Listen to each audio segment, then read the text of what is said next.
तीसरी हदीस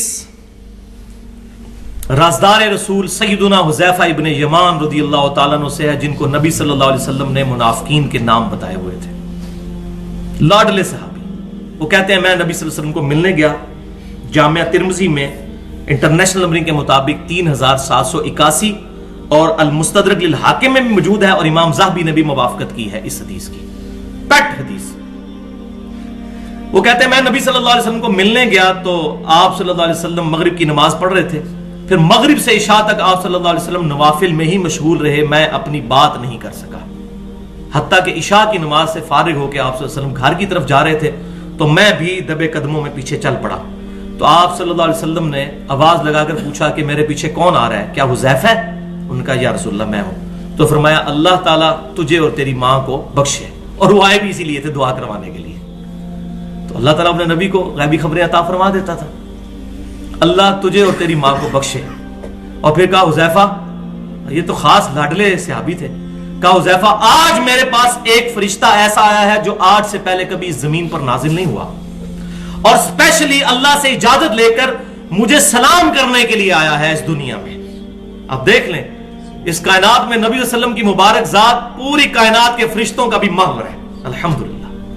तो उन्होंने कहा मैं नबी सल्लल्लाहु अलैहि वसल्लम को सलाम कर रहा हूं, जमीन पर यह फरिश्ता पहले कभी नहीं उतरा। उसने मुझे सलाम किया और मुझे एक खबर दी है बड़ी अहम, कि हसन और हुसैन जन्नती नौजवानों के सरदार हैं और मेरी बेटी फातिमा जन्नती औरतों की सरदार है, अल्हम्दुलिल्लाह। और ये जो हिस्सा है कि फातिमा जन्नती औरतों की सरदार है, ये सही बुखारी में भी है और सही मुस्लिम में भी है। वो मशहूर हदीस जो नबी सल्लल्लाहु अलैहि वसल्लम ने अपनी वफात से कुछ अरसा पहले सैयदा फातिमा के कानों में एक बात कही तो वो रो पड़ी, और फिर एक बात कही तो हंस पड़ी। तो बाद में उन्होंने बताया कि नबी सल्लल्लाहु अलैहि वसल्लम ने मुझे कहा था कि मेरी वफात का वक्त करीब आ रहा है, तो मैं रो पड़ी। और फिर आप सल्लल्लाहु अलैहि वसल्लम ने मुझे बिशारत दी कि तुम जन्नती औरतों की सरदार हो, और मेरे बाद सबसे पहले अहले बैत में से तुम मुझे मिलोगी। और 6 महीने के बाद सैयदा फातिमा का इंतकाल हो गया, 20 साल की उम्र में, हार्डली 20 साल उम्र थी सैयदा फातिमा की जब उनकी वफात हुई, रज़ियल्लाहु ताला अन्हुम अजमईन। तो भाइयों, ये जो टाइटल मिला जन्नती नौजवानों का सरदार और फातिमा रज़ियल्लाहु ताला अन्हा को जन्नती औरतों की सरदार, ये कोई खानदानी बेस पे नहीं है। कुरान पाक में है सूरतुल हुजरात में, इन्ना अक्रमकुम इंदल्लाहि अत्काकुम, अल्लाह के हुजूर तुम में से सबसे बेहतर जो है, सबसे बुलंद तर इज्जत वाला वो है जो तकवे की बुनियाद पर इज्जत वाला है। ये कैसे हो सकता है कि नबी सल्लल्लाहु अलैहि वसल्लम को अल्लाह ताला उनकी रिश्तेदारी की निस्बत की वजह से सैयदा फातिमा हसन हुसैन को ये टाइटल दे दे? उन्होंने बहुत बड़े बड़े काम करने थे, वाकई उन्होंने बहुत कुर्बानियां पेश की। वो आज माल नहीं, वरना मैं डिटेल के साथ बयान करता हूं। चौथी हदीस अल मुस्तदरक लिल हाकिम में सही सनद के साथ 4774 नंबर है, और इमाम ज़हबी ने भी मुवाफ़क़त की है इमाम हाकिम की।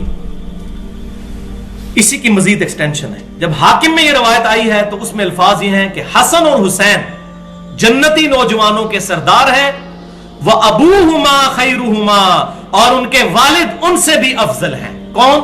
सैयदना अली इब्ने अबी तालिब रज़ियल्लाहु ताला अन्हु। फरमाया हसन और हुसैन जन्नती नौजवानों के सरदार हैं और उनके वालिद उनसे भी अफजल हैं। और उनके वालिद से अफजल कौन है? वो भी अल्हम्दुलिल्लाह जामिया तिर्मिज़ी में इंटरनेशनल नंबरिंग के मुताबिक 3664 नंबर हदीस है। नबी सल्लल्लाहु अलैहि वसल्लम ने फरमाया कि सैयदना अबू बकर और उमर जन्नती बूढ़ों के सरदार हैं, तमाम जन्नती बूढ़ों के सवाए अंबिया और रसूल को छोड़कर। अंबिया और रसूलों के बाद चाहे पिछली उम्मतों के हों बूढ़े या इस उम्मत के, सबके वो सरदार हैं। बूढ़े से मुराद ये कि जो दुनिया में बुढ़ापे से चले गए। तो सैयदना हसन हुसैन जन्नती नौजवानों के सरदार हैं, उन लोगों के जो दुनिया में जवानी की हालत में फौत हुए, वरना जन्नत में तो सारे जवान होंगे 30 साल की उम्र के। दुनिया से जो गए तो आप कभी भी मोहमल बात नहीं करेंगे। तो इसकी तत्बीक ऑप्टिमल सोल्यूशन ये बनता है कि जो दुनिया से जवानी की हालत में गए उनके सरदार सैयदना हसन और हुसैन, और बूढ़ों के सरदार सैयदना अबू बकर और उमर। तो तमाम जवानों से फिर अफजल हसन हुसैन, और उनसे अफजल सैयदना अबू बकर सैयदना अली, और फिर उनसे अफजल सैयदना अबू बकर और उमर रज़ियल्लाहु ताला। और सैयदना मौला अली रज़ियल्लाहु ताला अन्हु, मौला का मतलब मुश्किल कुशा नहीं, दिली महबूब। मौला अली ने खुद ही फरमा दिया, सही बुखारी इंटरनेशनल नंबरिंग के मुताबिक 3671 नंबर हदीस है। मौला अली रदी अल्लाह ताला अन्हु के बेटे मोहम्मद इब्ने हनफिया ने पूछा, ये हनफिया नामी एक औरत थी जिनसे सैयदना अली ने बाद में शादी की, और अहले सुन्नत और अहले तशय्युह के यहाँ मोहम्मद इब्ने हनफिया की जो है वो अहादीस मिलती हैं। बल्कि जो मुख्तार सक़फ़ी पर फिल्म बनाई है ईरान वालों ने 30 किस्तों पर, उसमें भी मोहम्मद इब्ने हनफिया को उन्होंने शो किया है। तो मोहम्मद बिन हनफिया रहमतुल्लाह अलैह कहते हैं, सही बुखारी 3671, मैंने अपने वालिद सैयदना अली इब्ने अबी तालिब से पूछा, अब्बा जान बताइए इस उम्मत में रसूलुल्लाह के बाद सबसे अफजल कौन है? फरमाया अबू बकर। अल्लाहु अकबर कबीरा वल्हम्दुलिल्लाहि कसीरा व सुबहानल्लाहि बुकरतम व असीरा। पूछा अब्बा जान उसके बाद कौन? फरमाया उमर। अल्लाहु अकबर कबीरा वल्हम्दुलिल्लाहि कसीरा व सुबहानल्लाहि बुकरतम व असीला। और फिर कहते हैं, मैंने कहा कि मैं तीसरी बार पूछूंगा तो उस्मान का नाम लेंगे। तो मैंने कहा हजरत तीसरा नंबर तो आपका ही होगा अबू बकर उमर के बाद। तो उन्होंने कहा कि मैं तो आम मुसलमानों में से एक मुसलमान हूं। अल्लाहु अकबर कबीरा वल्हम्दुलिल्लाहि कसीरा व सुबहानल्लाहि बुकरतम व असीला। कुर्बान इस आजिज़ी के।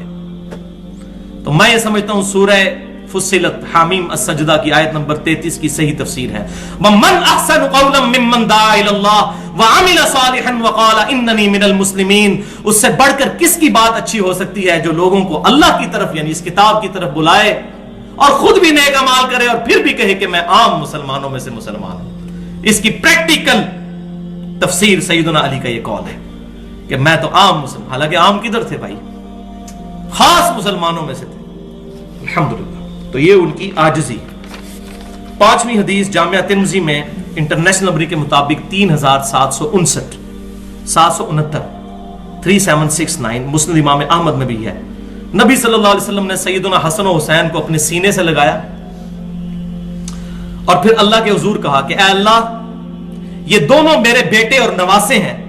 ऐ अल्लाह, मैं इन दोनों से मोहब्बत करता हूं, तू भी इनसे मोहब्बत कर, और जो इन दोनों से मोहब्बत करे उनसे भी तू मोहब्बत कर। अल्लाह। अल्लाहु अकबर कबीरा। तो भाइयों, यहां पर मैं भी ये कहता हूं और हम भी इस अहद की तजदीद करें कि अल्हम्दुलिल्लाह हम तमाम सहाबा इकराम अलैहिम रिदवान, अहले बैत, खुसूसन सैयदना हसन हुसैन और उनके वालिद के साथ मोहब्बत करते हैं। अल्लाह ताला क़यामत वाले दिन हमें उनके साथ महशूर फरमाएगा, आमीन।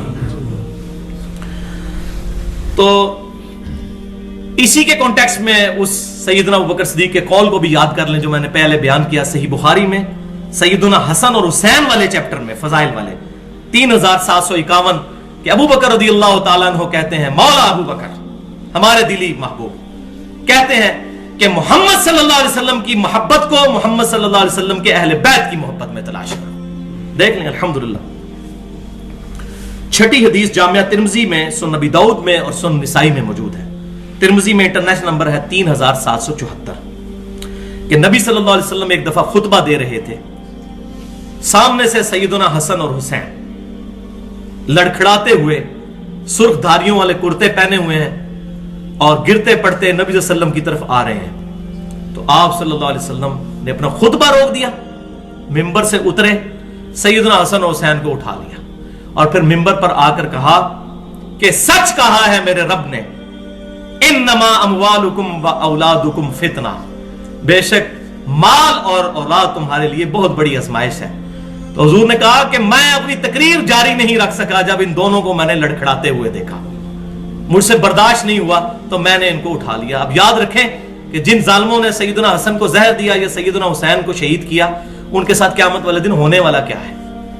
तो नबी सल्लल्लाहु अलैहि वसल्लम की वफात के वक्त सैयदना हसन की उम्र 7 साल थी और सैयदना हुसैन की उम्र तकरीबन 6 साल थी। तो छोटे छोटे। अब मेरी खुद अपनी बेटी 7 साल की है, मुझे पता है कि एक औलाद के साथ, और ये तो बेटी है, और जो पोते और नवासों के साथ इंसान की मोहब्बत है कोई सोच ही नहीं सकता। और फिर नबी सल्लल्लाहु अलैहि वसल्लम की, अल्लाह अकबर। 7वीं हदीस सुनन निसाई में इंटरनेशनल नंबरिंग के मुताबिक 1142 कि नबी सल्लल्लाहु अलैहि वसल्लम नमाज पढ़ा रहे थे। इसी दौरान सैयदना हसन और हुसैन नबी सल्लल्लाहु अलैहि वसल्लम के ऊपर चढ़ गए। जब आप सजदे में गए तो वो आप सल्लल्लाहु अलैहि वसल्लम के ऊपर चढ़ गए। फिर आप सल्लल्लाहु अलैहि वसल्लम ने सजदा बड़ा लंबा कर दिया صحابہ کرام علیہم رضوان کہتے ہیں کہ ہم سمجھے کہ شاید نبی صلی اللہ علیہ وسلم پر کوئی وحی نازل ہوئی ہے جس کی وجہ سے آپ صلی اللہ علیہ وسلم سجدے میں طویل سجدہ کر رہے ہیں. نماز پڑھ کر فارغ ہوئے تو آپ صلی اللہ علیہ وسلم نے فرمایا کہ میں نے سجدہ طویل اس لیے کیا کہ حسن و حسین میرے اوپر چڑھ گئے تھے، تو میں نے یہ گوارا نہیں کیا کہ میں ان کے اس معاملے میں خلل کروں، تو جتنی دیر وہ بیٹھنا چاہتے ہیں میری کمر پر بیٹھ جائیں. الحمدللہ. یہ آپ ٹائٹل دیکھ لیں، بنو امیہ کے لونڈوں کی کیا حیثیت ہے حسن و حسین کے مقابلے میں. ان کے فضائل یہ سعودی عرب سے تنخواہیں لے لے کر سنا رہے ہیں تاکہ سعودی عرب کی ملوکیت کو سیو کریں، بدماش حکمرانوں کو ان کو سیو کریں. جو باپ مر گیا تو 10-12 بیٹوں کو پیچھے سے وراثت دے گیا. دین وراثت ہے. سب سے زیادہ حقدار اگر کوئی تھا خلافت کا سیدنا علی بھی ان میں سے ایک تھے، لیکن حضور صلی اللہ علیہ وسلم نے اس لیے نہیں ان کو بنایا کہ یہ وہ بچوں کی جگہ تھے.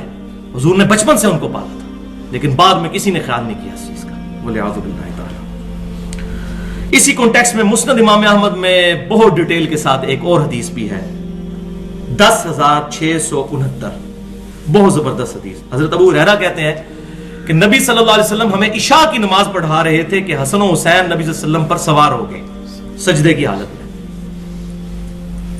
تو آپ صلی اللہ علیہ وسلم جب سجدے سے سر اٹھاتے تو ان کو بڑے آرام کے ساتھ، الفاظ میں بڑے آہستگی کے ساتھ سائڈ پہ کرتے، پھر آپ جلسہ کرتے، پھر دوسرے سجدے میں جاتے، پھر وہ چڑھ جاتے، پھر آپ صلی اللہ علیہ وسلم ان کو بڑے پیار اور محبت کے ساتھ اتارتے. تو سلام پھرا تو صحابہ نے کہا یا رسول اللہ صلی اللہ علیہ وسلم آپ اگر اجازت دیں تو ان بچوں کو میں گھر چھوڑ آتے ہم لوگ. تو آپ صلی اللہ علیہ وسلم میں نہیں، چھوڑ دو ان کو. تو اسی دوران حضرت ابو ہریرہ کہتے ہیں کہ ایک بجلی روشن ہوئی، سمجھ لیں کہ غیب کی طرف سے ایک روشنی آئی، اور وہ کہتے ہیں کہ وہ روشنی ظاہر ہوئی تو نبی صلی اللہ علیہ وسلم نے، یہ معجزہ نبی صلی اللہ علیہ وسلم کا ظاہر ہوا اللہ کی طرف سے. آپ صلی اللہ علیہ وسلم نے حسن و حسین کو کہا کہ بیٹا جلدی سے اپنی امی کے پاس چلے جاؤ. تو وہ لوگ وہاں سے نکلے اور اپنے گھر چلے گئے. حضرت ابو ہریرہ کہتے ہیں جب تک وہ گھر میں نہیں پہنچے وہ روشنی ظاہر رہی اور راستہ روشن رہا. جب وہ گھر پہنچے تو وہ روشنی بھی غائب ہو گئی. الحمدللہ. 8ویں حدیث مسند امام احمد میں بھی اور المستدرک للحاکم میں بھی صحیح سند کے ساتھ امام ذہبی نے بھی موافقت کی ہے کہ نبی صلی اللہ علیہ وسلم نے فرمایا جس نے حسن و حسین کے ساتھ محبت کی اس نے میرے ساتھ محبت کی، اور جس نے حسن و حسین کے ساتھ بغض رکھا اس نے میرے ساتھ بغض رکھا. یہ بات کہنے کی ضرورت ہی کوئی نہیں ہے. آپ اپنی اولاد کو دیکھ لیں، ان کے بارے میں ہماری کیا عقیدت ہوگی. اور وہاں صرف اولاد نہیں ہے، اللہ کی طرف سے ٹائٹل بھی ہے جنتی نوجوانوں کا سردار. تقوی میں بھی پہاڑ ہیں وہ لوگ. اور الحمدللہ اس حدیث کے راوی ہیں سیدنا ابو ہریرہ رضی اللہ تعالیٰ عنہ. اور یہ رافضی جو ہے سیدنا ابو ہریرہ رضی اللہ تعالیٰ عنہ پر گالی گلوچ کرتے ہیں. سب سے کرٹیکل حدیث یہی تھی کہ جس نے حسن و حسین سے بغض رکھا اس نے مجھ سے بغض رکھا. یہ کسی اور صحابی سے روایت نہیں سوائے ابو ہریرہ کے. ان کے بارے میں زبان درازی کرنا اپنی آخرت برباد کرنا ہے. اور میں اس پہ وہی بات کروں گا جو صحیح مسلم میں ہے کہ آپ صلی اللہ علیہ وسلم نے فرمایا تھا حضرت ابو ہریرہ کے لیے دعا کرتے ہوئے کہ ابو ہریرہ اور اس کی والدہ سے صرف مومن ہی محبت کرے گا، لہذا منافق ہے وہ بندہ، مومن نہیں ہو سکتا جو سیدنا ابو ہریرہ رضی اللہ تعالیٰ عنہ کے بارے میں جو رافضی بکواس کرتے ہیں.